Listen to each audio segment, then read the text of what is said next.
Stories, le podcast où toutes les marques du collectif racontent leur histoire. Salut tout le monde, bienvenue sur Stories, nouvel épisode en compagnie de Jézabel de la marque Saketic qui va pouvoir nous raconter sa marque, ses aventures. J'ai aussi le plaisir d'être avec le grand, l'ultime, le beau gosse, le souriant, l'ultime Yanis. Il n'y a pas eu de nouveaux adjectifs cette fois-ci. Ouais, j'en rajoute un à chaque fois. Salut Jézabel, ça va, tu vas bien ? Ouais. Eh Et ben, vous ? ouais, ça va Parfait. très bien, merci. Je te souhaite la bienvenue sur le plateau, sur le studio du podcast. Trop content de pouvoir t'avoir avec nous. Aujourd'hui, tu as une très belle histoire à nous raconter. Est-ce qu'on peut tout simplement commencer par te présenter pour ceux qui nous écoutent et qui ne te connaissent pas ?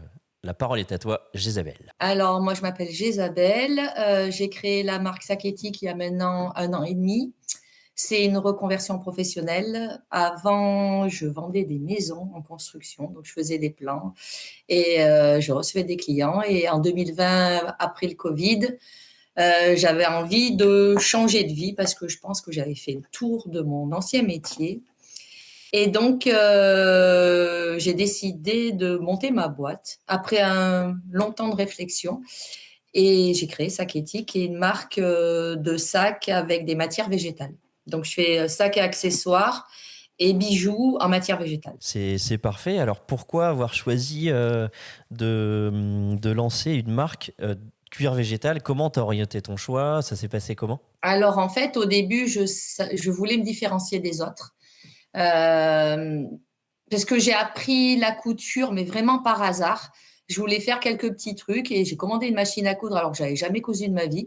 Et c'est devenu vraiment une passion. Donc, j'ai regardé des tutos pendant des nuits et des nuits, des nuits et des nuits entières. Et ensuite, j'ai fait une formation quand même de couturier tailleur à Paris, où là, j'ai eu un diplôme pour avoir quand même le statut artisan. Et je voulais pas faire du cuir parce que je suis végane. Donc, hors de question de toucher du cuir animal. Et j'ai cherché des matières alternatives. Donc, ça m'a pris quelques mois pour trouver les fournisseurs parce que, en fait, c'est très connu dans les autres pays européens, mais en France, pas du tout. C'est comme si, en fait, on les cachait parce qu'il y a un lobby du cuir qui est assez important, et surtout dans ma région, qui est la Drôme avec Romans, qui est vraiment le cœur de là où il y a les tanneries de cuir animal.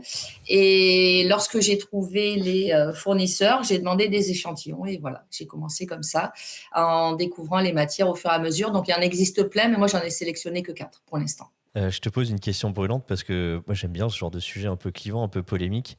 C'est quoi l'histoire du lobby ? Le lobby du cuir ? Et Et ça en existe fait, vraiment ?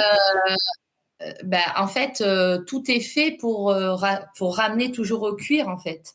Le cuir, c'est noble, le cuir, c'est durable, le cuir, c'est des déchets des animaux, vu qu'on les mange, on peut les utiliser, alors que le tannage au chrome, il n'y a rien de pire au niveau pollution humaine, au niveau pollution des rivières, des mers.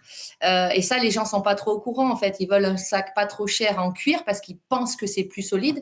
Mais en fait, c'est pas le cuir animal qui est solide, c'est le tannage au chrome qui le rend solide. Et comme 90% du tannage, voire 95% est fait au chrome, chaque personne, chaque femme ou homme qui a un sac en cuir a du cuir animal tanné au chrome, qui a pollué surtout les personnes. Parce qu'en fait, en France, il existe encore quelques tanneries, mais très peu, où là, il y a des normes, puisque les salariés ont des normes. Par contre, 92 ou 93% du cuir est importé de Bangladesh, de Chine, d'Inde, où là, les normes au niveau du travail ne sont pas du tout les mêmes. Ni au niveau écologique, d'ailleurs. Donc, c'est pour ça que j'avais complètement aussi arrté l'idée de me dire ça serait beaucoup plus simple de travailler le cuir animal pour moi, parce qu'en fait, les gens connaissent, mais voilà, je n'avais pas du tout envie de le faire.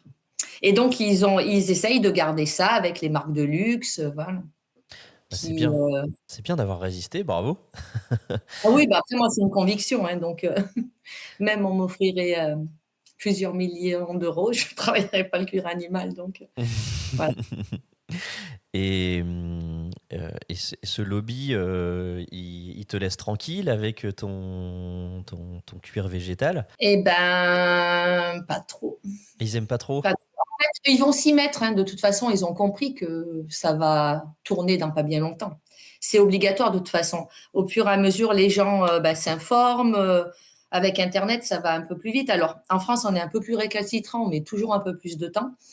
Mais dans les autres pays européens, le végétal, déjà, en Suisse, en Allemagne, voilà, c'est très, très connu. En Angleterre, c'est très, très connu. Il n'y a vraiment qu'en France où, comme pour la gastronomie, hein, voilà, où on est vraiment hors du temps, en fait. Mais ouais, après, ils me laissent tranquille, moi, parce que je leur fais pas de soucis, en fait, au niveau chiffre d'affaires. Mais c'est vrai qu'il y a des contrôles quand même pour utiliser le mot cuir. Enfin, ils essayent, en fait, de se protéger. Ah oui, le mot cuir, t'as pas le droit d'utiliser? Non, Ah non. ouais, à ce point-là. Oui, c'est comme l'histoire des steaks, quoi. Voilà, exactement. C'est exactement la même chose, à part que le cuir animal, c'est pas passé. Alors que steak, maintenant, on peut utiliser steak de soja, steak de lentilles. Ouais, C'était c'est pas passé. passé, puis finalement, c'est passé, on a le droit de le faire. Les Ouais. marques véganes ont eu le droit de garder leur packaging. Tandis que moi, si je note le mot cuir à quelque part, eh ben, je suis toquée. Et c'est une grosse amende, hein. C'est pas Ah là 50 là. euros, hein. Ah là Voilà. là. Ah, nos amis, les lobbies, on les aime. Et ça t'empêche pas de faire Ouais. des produits magnifiques, de super bonne qualité. Oui. Je vous invite, Magnifique, si vous ça c'est écoutez, opinion de le dire, mais en, c'est, voilà. en tout cas, si vous nous écoutez, allez sur le compte Instagram Sakétique. Vous pourrez en juger par vous-même. Euh, Niveau, je voulais te demander résistance, qualité, parce que pour quelqu'un qui connaît pas, tu vois, ces matières-là, c'est peut-être une question qui se pose. Est-ce que tu peux nous en dire deux mots, justement, sur la différence entre un... En fait, ces matières sont pas récentes. Elles ont déjà, par exemple, pour l'ananas, ça a une dizaine d'années. Ah, et des Donc, cuirs d'ananas. oui, Ah c'est fait oui, avec les fibres des feuilles, en fait. d'accord. L'ananas pousse au milieu je vais faire simple, hein, au milieu d'une plante. Et il y a des feuilles autour.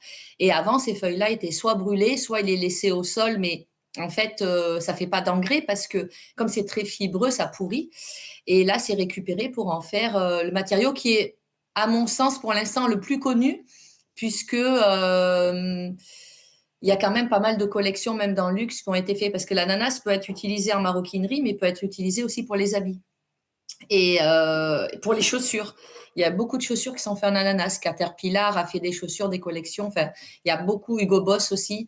Il y a beaucoup de marques qui s'y intéressent de plus en D'accord. plus. Quant Et j'ai à... oublié le début de ta question, mais c'est pas grave. Ouais, non, c'était sur la qualité, en fait. Ah oui, Des la gens qui... qualité, c'est ça, Ouais, voilà. Donc, en fait, il y avait vraiment les grandes marques très connues qui s'y intéressent. Et moi, je donne toujours en exemple la marque Tesla, qui est une marque de voiture quand même très réputée, qui a arrêté totalement le cuir animal depuis 2017. Ça veut ah oui. dire que depuis Ouais. 2017, sur ces sièges de voiture, ils proposent que des alternatives végétales ou du simili, hein, mais il n'y a plus du tout de cuir animal sur les sièges de Tesla depuis 2017. Et D'accord. on est en 2024. Donc, D'accord. pour dire comme la France est en retard. Ah oui, oui. Donc, Bon, bah, c'est plein ça d'espoir. prouve un peu la solidité. Après, la solidité, moi, quand j'ai en face les clients, je leur dis par rapport au cuir animal, le cuir animal, on va dire un entre guillemets bon cuir qui a été tanné vraiment costaud au chrome, on va pouvoir le rénover, mais on va le rénover avec des produits toxiques et chimiques, hein. Ça va pas être des produits naturels. Alors que le cuir végétal, une fois qu'il est abîmé, on peut pas en fait le réparer. Mais par contre, il est 100% recyclable par rapport au cuir animal. Ah bah Donc oui, aussi, ouais, ouais. mais au niveau durabilité, le cuir végétal dure très longtemps, puisque c'est posé sur des sièges de voiture, donc il n'y a aucun souci. Si on l'entretient aussi bien que le cuir animal, c'est-à-dire qu'on en prend soin. Après, il n'y a pas d'entretien. C'est-à-dire que si on fait une tâche, on peut prendre un coup de savon avec une éponge et ça part.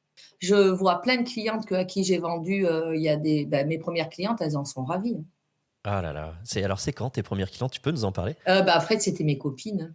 Ouais, c'est toujours comme ça quand on démarre, mais raconte-nous, c'est des belles histoires. C'est un peu elles qui m'ont incité à, à me lancer parce que moi, j'avais pas trop envie en fait.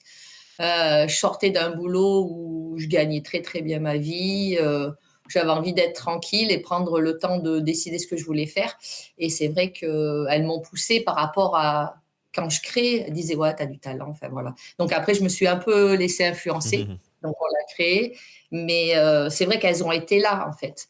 Au début, c'est elles qui m'ont permis aussi d'acheter toutes mes matières parce que le cuir végétal, c'est très très cher. Donc, à l'achat, puisque c'est de l'innovation, il y a toujours des ingénieurs qui cherchent à l'améliorer pour qu'à la fin, ce soit 100% compostable. Donc, il y a encore du chemin à faire et c'est en perpétuelle évolution. En fait, c'est vraiment de l'innovation par rapport au cuir animal où le cuir animal, bah, voilà, maintenant, ça évoluera plus. Il y a le tannage au chrome, il y a le tannage au chrome. Mais le cuir végétal, c'est vrai qu'il y a vraiment une évolution encore positive à faire, avec plein d'autres matières aussi qui vont arriver. Et pour mes copines, alors moi, il y a aussi un truc, c'est que à la base, j'étais commerciale, je pars un petit peu dans tous les sens. Donc, il va falloir me recadrer au niveau des questions parce que. Et ouais, ben après, mes copines, elles m'ont permis en m'achetant mes sacs, de pouvoir aussi faire du stock au niveau des matières. C'était quand à peu près C'était il y a quoi il y a 1 an et demi. C'était il y a 1 an et demi.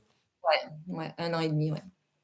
Et alors, donc, après le stade des copines, comment tu as fait pour te lancer vraiment dans la commercialisation? C'était Internet, des magasins, des concept stores, des marchés? Comment tu t'y es pris? Au début, le site Internet. J'ai ouvert aussi une page Insta où je suis partie vraiment de rien, où je suis allée chercher les personnes. Mais autant Facebook, j'ai beaucoup d'amis et des personnes qui sont venues comme ça que je n'ai pas du tout cherché, que sur Insta, je suis vraiment allée chercher les personnes qui m'intéressaient. Donc, en fait, la communauté Insta que j'ai, c'est vraiment basée sur le monde vegan. Après, il y a d'autres personnes qui se sont grévées dessus, mais vraiment, c'est vrai, le monde vegan. Et voilà, je suis hyper soutenue sur ce page Insta. Alors, pas forcément au niveau des grosses ventes, mais par contre, pour tout le reste, en fait, pour la motivation, pour le soutien à chaque fois où ça va pas. Parce qu'en fait, je livre un petit peu tout, pas dans les posts, j'en fais très peu, mais en story, je suis très, très active. Et ensuite, on a fait les marchés. Donc, les marchés nocturnes où là, vraiment, j'ai rencontré ma clientèle et là, pas que vegan. Et c'est à ce moment-là que je me suis rendu compte que finalement, mes sacs plaisaient beaucoup. Voilà. Et puis après, de fil en aiguille, je sais pas, moi, en tout cas, je laisse les clientes le dire, hein, parce que moi, je fais des choses pas forcément elles me plaisent à la base, mais voilà, en fait, le but, c'est quand même qu'elles plaisent aux clientes. Après, c'est particulier, c'est pas des choses qu'on a l'habitude de voir et je mélange les matières. C'est-à-dire que je reste jamais sur une seule matière. J'ai envie qu'elles aient une proposition de plusieurs matières pour qu'elles puissent justement tester plusieurs matières. Donc, je mélange l'ananas avec la pomme, avec le liège et c'est vrai qu'en direct sur les marchés, c'est quand même beaucoup plus simple parce qu'on peut faire toucher, on peut faire sous-peser, c'est très, très léger. Donc, gros argument de vente, c'est vraiment la légèreté. C'est-à-dire, quand tu prends le sac, tu as l'impression d'avoir rien dans tes mains. Ça, il faudra le tester à la boutique. Ah ouais, bah oui, bien sûr. Ah bah justement, tiens, parlons de la boutique. Donc là, tu as fait des marchés et tu as fait d'autres boutiques aussi, des concept stores? Je suis dans 2 boutiques de créateurs. Donc, une où c'est un collégial. Donc, en fait, on n'a pas de chef, on est 14 et on gère la boutique à 14. Donc, on a une permanence par mois et chacun a un rôle déterminé. Il y en a un qui s'occupe des réseaux sociaux, l'autre qui va s'occuper de la compta. Et après, on tourne au fur et à mesure. Et une seconde où là, la créatrice, c'est sa boutique. Et elle a pris 3 autres créatrices où là, j'ai une permanence et une com. Voilà. Et les 2 boutiques sont en Ardèche. Donc, pas dans le département où j'habite. Et pour des créatrices qui nous écouteraient ou des marques, tu t'accepterais de leur donner les noms? Peut-être que ça pourrait intéresser d'autres personnes qui nous écoutent.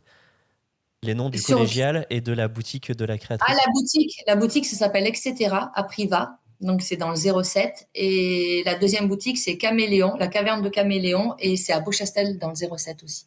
Et puis, si quelqu'un qui nous écoute a envie de connaître tous les noms des créateurs qui sont dans ces boutiques, il va dans la boutique. C'est des petites boutiques, hein, c'est pas comme vous. Enfin, voilà, c'est vraiment sur un petit... On entend mon chat. Tu entends pas mon chat qui miaule? Ah, mais si, on entend. Je croyais que c'était tes enfants. Alors, tiens, parle-nous un petit peu. C'est un entrepreneuriat familial, alors? Finalement, c'est le chat. Alors, le chat t'aide dans la fabrication? Il te conseille? Il te tient Non, compagnie? il aime bien se poser dans mon liège et mettre des poils dessus, mais sinon, et moi, mais sur le liège, ça craint rien, donc ça va, ça part vite. Mais c'est vrai qu'il adore se coucher dans mes tissus, ce monsieur.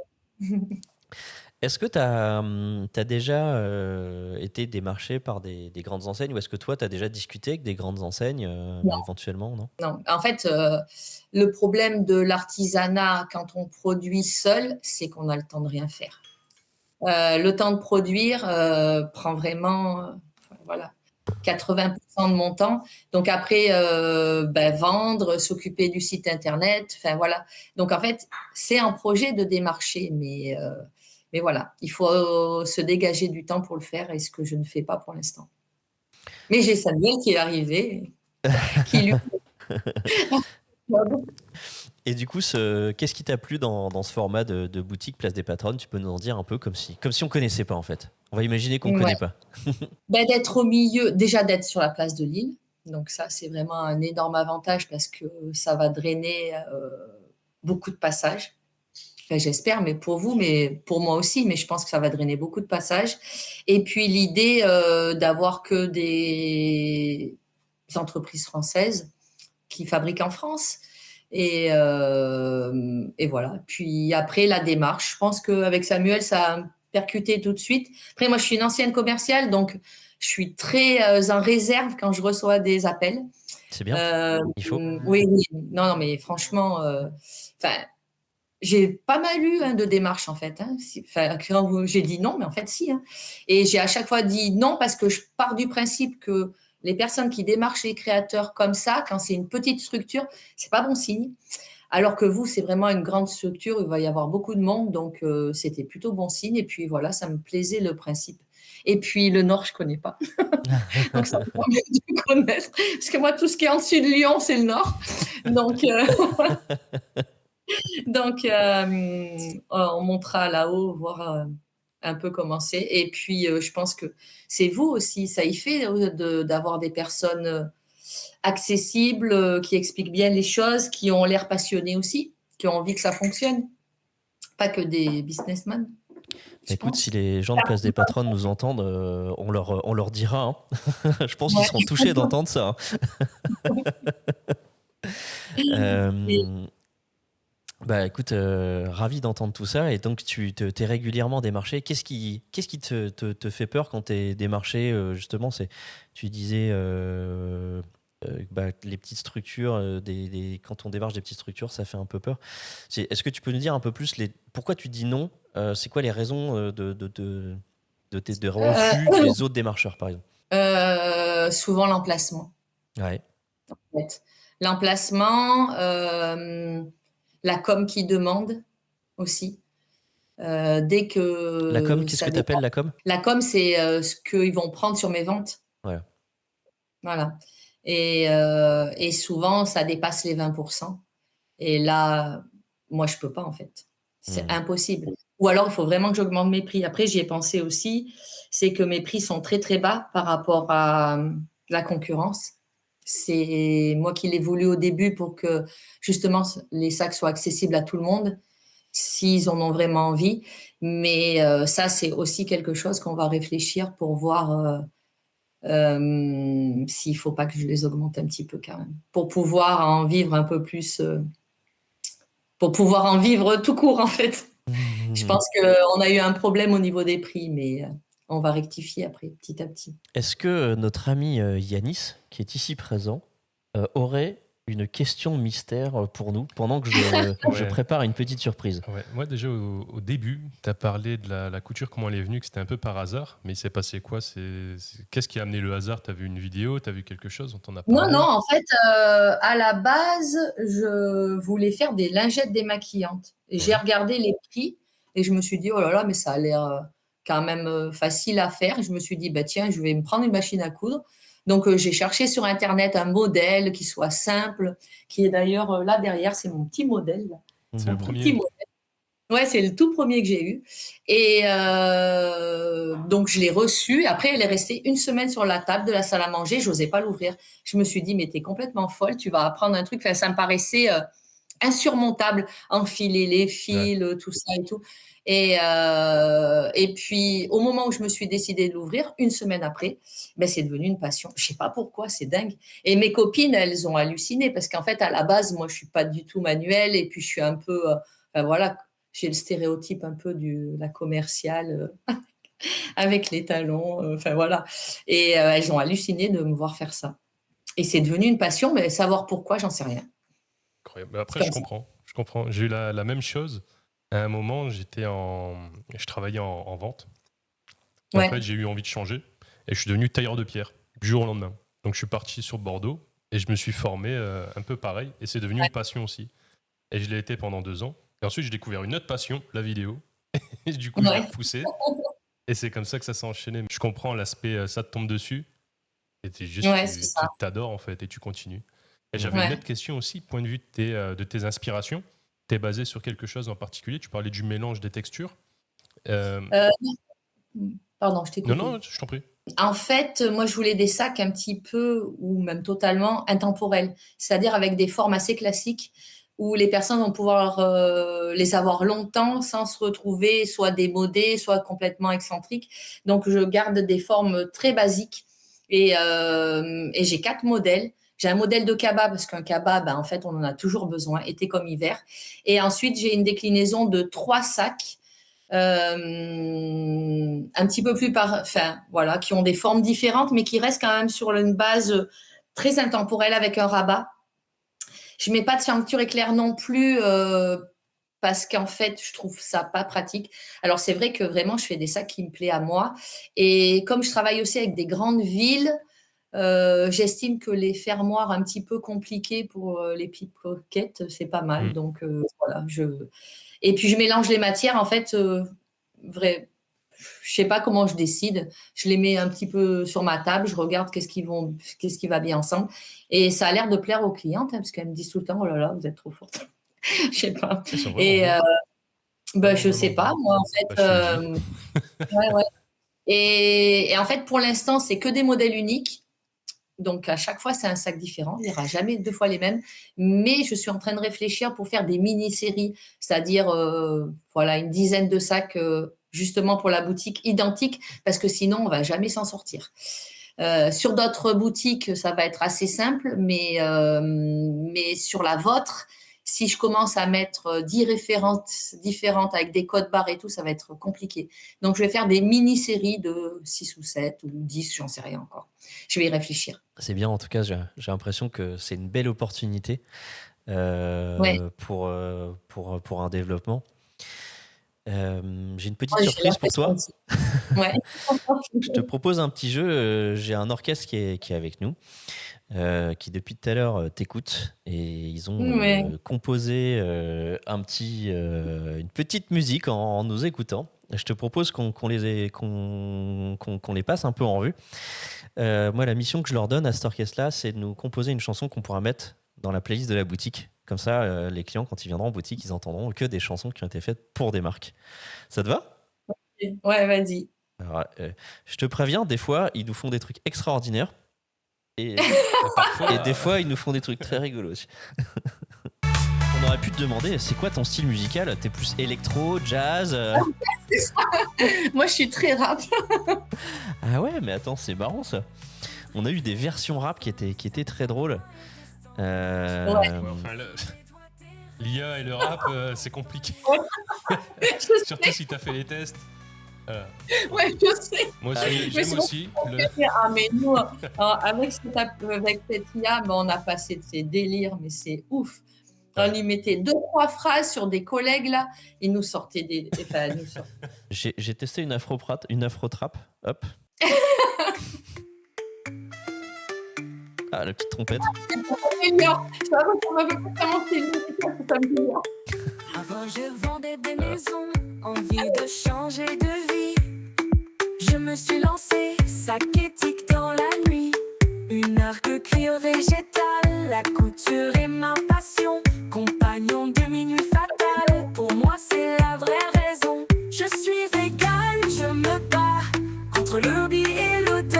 plus haut un âge qui nous tue pas. Allume ma planète, c'est l'or. Donc, j'ai lu les paroles, que j'ai pas tout entendu, mais ça s'améliore quand même. C'est pas les mêmes paroles que tout à l'heure. Non, Bah, reprends plus. j'ai fait plusieurs versions. Ouais. En fait, celle-ci, c'est celle qui a été faite pendant qu'on t'écoutait. Je pense que le rap, il le comprend Ah, on va pas. Il veut laisser pas de rap. tomber, ouais. Il faut plus lui demander le rap. Là. Je vais demander une version rap, on va quand même regarder. Je crois que c'était- la création de sacs à main et d'accessoires est née pendant le confinement de mars 2020. Alors C'est un que slam. j'exerçais comme commercial depuis plus de 20 ans, j'ai été immédiatement séduite par la touche. La drill. Ah ouais? Ah, mais ça la a drill, t'as déjà essayé ou pas?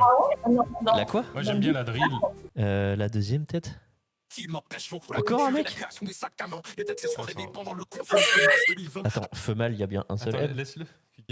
Laisse-le s'exprimer. Alors que j'exerçais comme commercial depuis plus de 20 ans, j'ai été immédiatement séduite par la touche des tissus, l'association des couleurs et la conception. C'est une catastrophe.